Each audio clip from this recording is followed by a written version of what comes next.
कहानी ये है कि एक प्लेन क्रैश होता है ताइवान में, ताइपे में, और उस प्लेन क्रैश में सुभाष बोस इंजर्ड हो जाते हैं। इंजर्ड होने के बाद में उनको हॉस्पिटल लाया जाता है, उनका इलाज होता है, वो हॉस्पिटल में मर जाते हैं और उसके बाद में उनकी बॉडी को क्रिमेट किया जाता है ताइवान में, और क्रिमेट करने के बाद में उनकी अस्थियों को जापान भेज दिया जाता है। तो जस्टिस मुखर्जी ने बोला कि एक कहानी के 4 भाग हैं ये, लेकिन कहानी एक ही है ये। और फिर उन्होंने अपनी कमीशन की रिपोर्ट में उन्होंने एस्टैब्लिश किया, हमने उसको ऑब्वियसली बहुत ज़्यादा डिटेल में समझाया और हमें नए तथ्य हाथ लगे हैं कि सुभाष बोस के हॉस्पिटल में जाने का कोई प्रूफ नहीं है, कोई उनकी ट्रीटमेंट का प्रूफ नहीं है, कमीशन का प्रूफ नहीं है, कहानी खत्म। क्योंकि आपके 4 में से ये सेगमेंट आपके 3 तो ऐसे निकल गए आपके, और पहले सेगमेंट का प्रूफ कभी डायरेक्टली कभी था भी नहीं।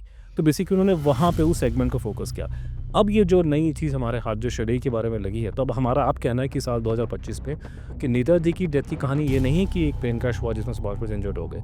जो जापानी वर्जन था, जिसको भारत सरकार ने ठोक बजा के अप्रूव किया 2006 में, कि जापानी वर्जन ये था कि साल 1945 में ताइपे में एक प्लेन क्रैश होता है। इस प्लेन में इसेंशियली जनरल शेडई जा रहे थे और सुभाष बोस को उनके साथ बैठा दिया गया। तो टेक्निकली वो जहाज इसेंशियली जनरल शेडई को लेके जा रहा था, लेफ्टिनेंट जनरल शेडई एंड बाकी और दूसरे जापानी अफसर थे छोटे मोटे, लेकिन ये जनरल था, बहुत बड़ा जाना माना अफसर वहाँ पे था। वो फॉर्मोसा जा और वो सॉरी वहीं जा रहा था, वो मंचूरिया जा रहे थे। ये बातें कि वो मंचूरिया जा रही है बाद में बोली गई थी। मतलब ये सारी कहानी जो डेथ के निकल के आई, मनचुकू वो बोलते थे उसको। मंचुको, वो पोस्ट फैक्टो है ये, कि वो होने के बाद बोला गया। तो अभी मैं उस पर आऊँगा, लेकिन उसमें उन्होंने मोटा मोटा, तो अगर आप तो आज जो जैसे देखने का नज़रिया मुखर्जी कमीशन के सामने था, आज के दिन में नज़रिया हमारा भी है कि एक प्लेन क्रैश होता है जिसमें जनरल शेडई और सुभाष बोस थे, इंजर्ड हो जाते हैं, हॉस्पिटल लाया जाता है, डेथ हो जाती है हॉस्पिटल में, और बाद में जनरल शेडई और सुभाष चंद्र बोस दोनों को क्रिमेट किया जाता है ताइवान में, और कुछ समय बाद उनकी अस्थियाँ जापान भेज दी जाती है। तो मैंने जनरल शेडई की फैमिली से बात की थी आज से 20 साल पहले,